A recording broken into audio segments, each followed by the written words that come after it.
This is in response to Dr. Paul Krugman's article in the New York Times on Monday, February 8th, 2016, the Time Loop Party. Now, as we all know, Marco Rubio repeated his lines over and over again in the debates on Saturday night. And Dr. Krugman has a very interesting question in reference to that. But don't all the Republicans have the same set of talking points, or virtually the same set of talking points? And they repeat them over and over and over again. And he refers to it as Groundhog Day. But the difference was, in the movie Groundhog Day, Bill Murray knew that he was going back to Groundhog Day every day that he woke up. And so he tried to do something different every single day, so it wasn't the same as the day before, even though everything else to him would be the same, because he's going back to Groundhog Day. And of course, there's one, he references one issue, and that is the Affordable Care Act, often referred to as Obamacare, where since January of 2014, when it actually sort of did it go into effect technically that day? We've had 5.7 million jobs that have been created since then. And of course, all we've heard from the Republicans, and we're still hearing it right now, it is a job killer.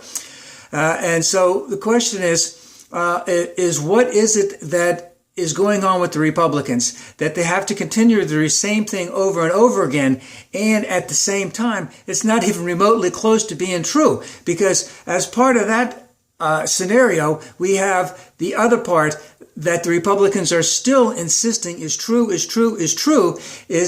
that tax cuts will end up paying for themselves and will accelerate the growth of the economy so fast, that'll pay for the tax cuts. And that has never, ever been remotely close to being true. Now, it sounds good. It also sounds great that the wealthy people are job creators when they're not.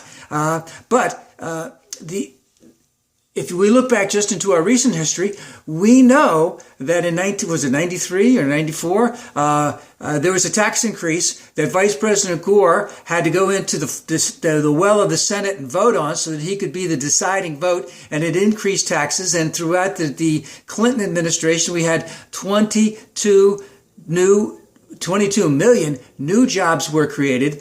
Of course, within Bush, we got the Great Recession. Now, remember, the Bush tax cuts were going to herald us and accelerate us into a new era of prosperity, because we were going to free up all this money for the job creators so that they could create new businesses and hire new people. And of course, that hasn't even come remotely close to being happened. And I always like to ask the question, when in the history of the entire world have tax cuts ever paid for themselves? And of course, the other time loop aspect of all this for the Republican Party is on foreign policy. And the foreign policy is that, we demand, all we're going to do is bomb our way into everything. Let's bomb Chechnya. No, we don't want to bomb Chechnya. Let's go back and bomb in Ukraine. Let's go bomb in the Crimea, get rid of the Russians from out of there. Let's bomb in Syria. Let's get everyone else out of there. Let's continue to bomb in Iraq. And if we need to, let's bomb in Iran, because that's what made John McCain famous. So our diplomacy is always built on the inevitable strength and might of the United States' military, and we just cannot be the world's peacekeepers anymore in that regard. We have to use our might with diplomacy. And even then, we have to acknowledge we aren't at a position that we were in the 40s and 50s and early 60s. But when are we going to admit that? When are the Republicans going to admit that? And when are we going to see some type of intellectual oomph, from the Republicans on what they are really going to do to help make this country great? And Dr. Krugman points out, when you listen to Hillary Rodham Clinton, and, she really is a nerd. She can get in deep in the minutiae. She knows her stuff inside and out. You may not agree with all of it, but she knows it. Bernie Sanders, I like him a heck of a lot, but he doesn't know foreign policy at all, and he likes to base everything back on the economic thing. Even though there is truism in there, we really have a lot we have to do in terms of race and in terms of helping women with women's issues. So in essence, even though Bernie has a lot of intellectual oomph. He is a one-trick pony when it comes to that end of it.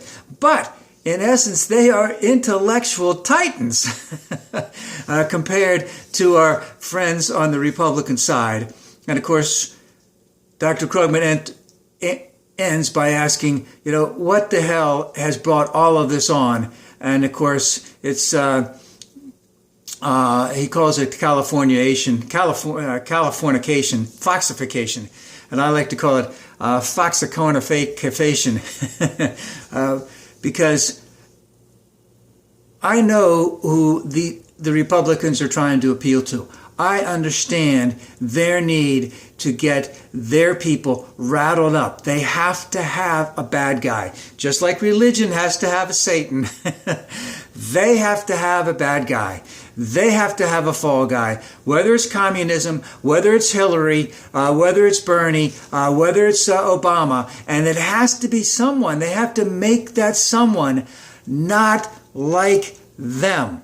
And that's so important to them because that gives them that distance that we are in our cocoon. We need tax cuts. We need to get rid of voting rights.